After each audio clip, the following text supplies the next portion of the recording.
Welcome, River Valley community. I'm Adam Wickham, superintendent, and I'm being joined today by Brittany Matthews, one of our parents of two students in the district, correct? Correct, yeah. Yeah, and so you're here today to help us with our bus safety campaign. You know, we had one video with Heather Demarest, one of our bus drivers, and you reached out and have seen some things as a parent. And could you just share a little bit about your experience with your own children and what you've seen from driving? Yeah, absolutely. I know the past 2 years at least, the bus driver and I have talked and witnessed so many people just running even after the lights are on, after the stop sign is out. Some parents or people will even just hesitate and then go. Some will stop and then go when they realize that my students aren't crossing the street. So it just kind of has been an ongoing thing for at least the past 2 years. And I'm just kind of nervous that one of these days, you know, if my student forgets something on the bus, they're going to turn around and run to the bus, or, you know, that the people aren't paying attention if they lose something in the street and they might run after it.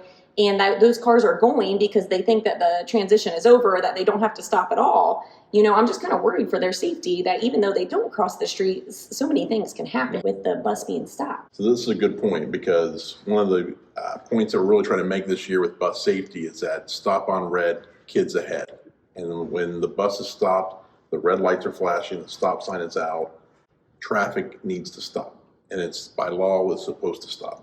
And so you've shared just what you've seen is that cars do not stop a lot of times. And we saw that last year over 100 times that vehicles ran the reds on buses. And we want to avoid something potentially tragic. So what would you kind of give advice to parents? And one of the parts we really want to try to stress this year about paying attention to that bus driver and waiting for the signal. What would you kind of say to parents that need to train their children to do?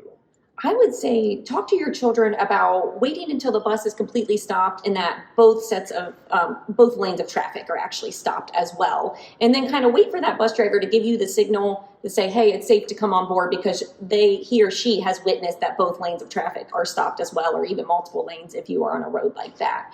And then I would say the same even when your child is getting off the bus, make sure they stay seated until we are completely stopped and that the bus driver gets the go ahead. Because I know even my children sometimes will stand up because they're anticipating getting off the bus, but that may not end up well if, you know, a car rear ends the bus or anything like that. So just talk to your kids about, hey, I know you're excited to get on or off the bus, but let's wait until we get that appropriate signal from our bus driver that the scene is clear and we are safe to exit or enter the bus. Yeah, that's great. That's a great point, because really, with the amount of distracted driving we see today, a car could rear end a bus, an oncoming vehicle could not stop. Either one is, you know, a very dangerous situation. And so, you know, one of the parts that we really want to stress to our students this year, we want our parents to reiterate, is this whole idea of a distraction-free zone around that bus. When our phone's down, heads up. We don't want to be distracted in any way, especially if your child has to cross the street. And if you're a student and you're crossing the street, either to get on or off the bus, you have to have your headphones off, earbuds out, phones down, focus on the driver giving you the signal, like you said. Exactly. I mean, so this is a renewed focus this year because we want to make sure our students are safe, and our bus drivers have a very difficult job. And so we need to do everything we can to respect them and follow their direction. So did you have anything else you wanted to say, Brittany? I would just say that tell anyone, you know, who we're kind of a unique district. Every single school that we have in our district is on a state route, which is a busy commuter route in between counties.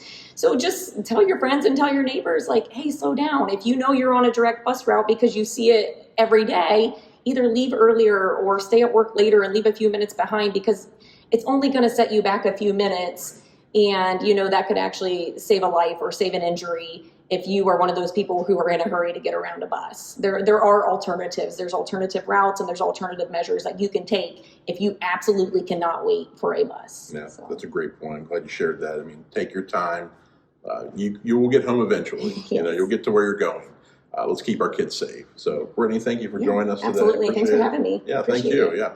And thank you, River Valley community. Have a great year. Please share this message with your children, your grandchildren. We can't wait for school to start, and have a great year. Thank you.